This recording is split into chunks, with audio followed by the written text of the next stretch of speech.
अगर कभी तुम समुंदर के बीच फंस जाओ और एक आइलैंड सेफ जगह जैसे लगे तो याद रखना, सबसे खतरनाक जगह वहीं होती है जो बिल्कुल शांत हो।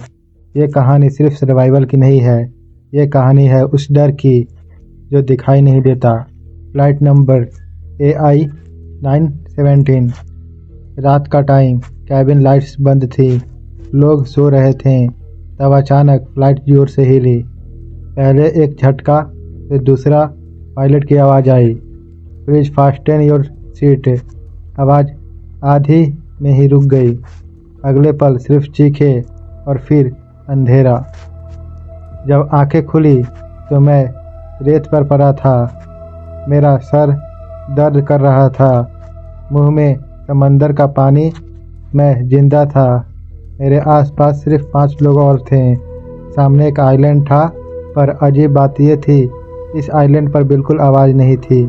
न हवा, न बर्ड्स, न पत्तों की सरसराहट, जैसे किसी ने म्यूट बटन दबा दिया हो। दिन के टाइम आइलैंड नॉर्मल लगता था, पेड़ पौधे, फ्रेश पानी, कोकोनट्स। लग रहा था हम बच जाएंगे। पर जब भी मैं जंगल की तरफ देखता, लगता जैसे जंगल थोड़ा और पास आ गया हो। एक लड़की ने धीरे से कहा, तुम्हें नहीं लगता ये आइलैंड हमें देख रहा है? हमने उस बात को मजाक में उड़ा दिया, और वही हमारी सबसे बड़ी गलती थी। रात होते ही ठंड बढ़ गई। हमने आग जलाई। टाइम 11:47 PM बज रहा था। तभी जंगल से आवाज़ आई, हेल्प। आवाज़ बिल्कुल इंसान जैसी थी, पर उसमें दर्द नहीं था।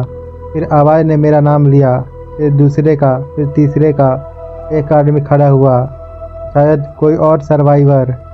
वो जंगल की तरफ गया। अगला सेकंड चीख, और फिर पूरी खामोशी। सुबह उसकी बॉडी मिली। उसके पैर उल्टे थे, जैसे किसी ने ज़बरदस्ती घुमा दिया हो, और उसके हाथ पर लिखा था, सनसेट के बाद जंगल नहीं। खून से लिखा हुआ, पर खून उसका नहीं था। उस वक्त हम समझ गए, ये आइलैंड सीधा नहीं मारता, ये पहले डर के साथ खेलता है। फिर हर रात आइलैंड बदलने लगा। रास्ते घूम जाते, पेड़ अपनी जगह बदल लेते, और सबसे खतरनाक बात, आइलैंड हमारी यादें यूज करता।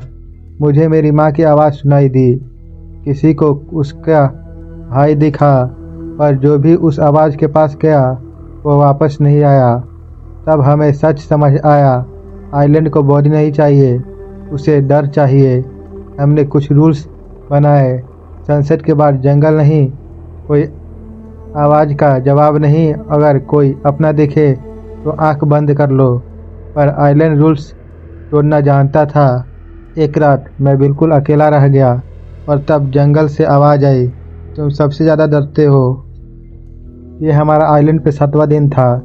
सिर्फ मैं और एक लड़की बचे थे। हमें एक पुरानी बोट मिली। बोट पर लिखा था, जो पीछे मुड़ के दिखेगा वो यहीं रह जाएगा। हम बोट में बैठे, समंदर की तरफ बढ़े, और जब मैंने पीछे देखा, आइलैंड था ही नहीं। Hospital room. डॉक्टर्स कह रहे थे आप फ्लाइट क्रैश में थे, पर रात को जब लाइट्स बंद होती है, मुझे वही आवाज़ सुनाई देती है, तुम आइलैंड से बाहर आ गए हो, पर आइलैंड तुम्हारे अंदर है।